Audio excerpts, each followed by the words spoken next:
गुजरात विधानसभा चुनावों में जीतने के लिए भारतीय जनता पार्टी ने अपनी पूरी ताकत लगा दी है। भारतीय जनता पार्टी के केंद्रीय नेतृत्व, चाहे वो सरकार के स्तर पर हो या संगठन के स्तर पर, तमाम नेताओं को गुजरात में अलग अलग विधानसभा क्षेत्रों की जिम्मेदारियां दी गई हैं। इसके अलावा भारतीय जनता पार्टी संगठन के स्तर पर अलग अलग राज्यों से नेताओं को गुजरात में अलग अलग जिम्मेदारियां दी गई हैं। राजस्थान के भी कई ऐसे मौजूदा विधायक और कई पूर्व विधायक हैं जिनको गुजरात की अलग अलग विधानसभा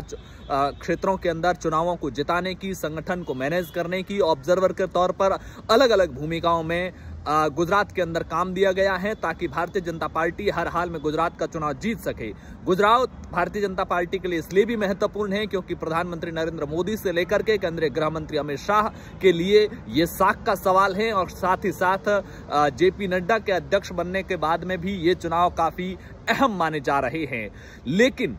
राजस्थान की पूर्व मुख्यमंत्री और वर्तमान में भारतीय जनता पार्टी के अंदर राष्ट्रीय उपाध्यक्ष वसुंधरा राजे को गुजरात चुनावों के अंदर जिम्मेदारी न देने को लेकर भी अलग अलग सवाल उठ रहे हैं कि आखिर में वसुंधरा राजे को गुजरात चुनाव के अंदर स्टार प्रचारकों की सूची में शामिल क्यों नहीं किया गया, जबकि 2017 में जब गुजरात के विधानसभा चुनाव हुए थे तो वो स्टार प्रचारक के तौर पर गुजरात के अंदर चुनाव प्रचार करने पहुंची थी। यहां तक कि राजस्थान के कई विधायक और पूर्व विधायकों को जब गुजरात के अंदर जिम्मेदारी दी गई है तो वसुंधरा राजे को जिम्मेदारी क्यों नहीं दी गई है। भारतीय जनता पार्टी के जितने भी ऐसे राज्य जहां पर भाजपा का शासन है, उन राज्यों के मुख्यमंत्रियों को गुजरात के अंदर स्टार प्रचारक के तौर पर जिम्मेदारी दी गई है, और ऐसे तमाम नेता जो राष्ट्रीय स्तर के नेता हैं उनको गुजरात के अंदर अलग अलग जिम्मेदारियां दी गई हैं। लेकिन वसुंधरा राजे को स्टार प्रचारकों की सूची में शामिल न करना राजस्थान के अंदर वसुंधरा राजे खेमे से जुड़े तमाम नेताओं के लिए भी एक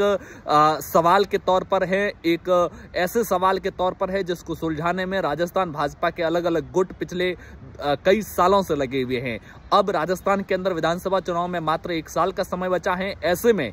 माना जा रहा है कि केंद्रीय नेतृत्व ये तय करके बैठा है कि वो अपने हिसाब से 2023 के चुनाव को किस रूप में चुनाव लड़ना चाहता है, उस रूप में लड़ेगा। जबकि भाजपा के जो राजस्थान के अलग अलग खेमे हैं वो ये दबाव डालने की कोशिश कर रहे हैं कि नेतृत्व को लेकर के राजस्थान के अंदर स्थिति को स्पष्ट किया जाए, और इसी सिलसिले में वसुंधरा राजे खेमा लगातार दबाव डाल रहा है और स्टार प्रचारकों की सूची में शामिल न करके कहीं न कहीं केंद्रीय नेतृत्व ने राजस्थान बीजेपी को भी एक तरह से संदेश देने की कोशिश की है। आपकी नजर में वसुंधरा राजे को गुजरात के अंदर भारतीय जनता पार्टी के स्टार प्रचारकों की सूची में शामिल न करने को लेकर आप इसका आकलन किस रूप में करते हैं, कमेंट बॉक्स में जरूर बताइए। शुक्रिया।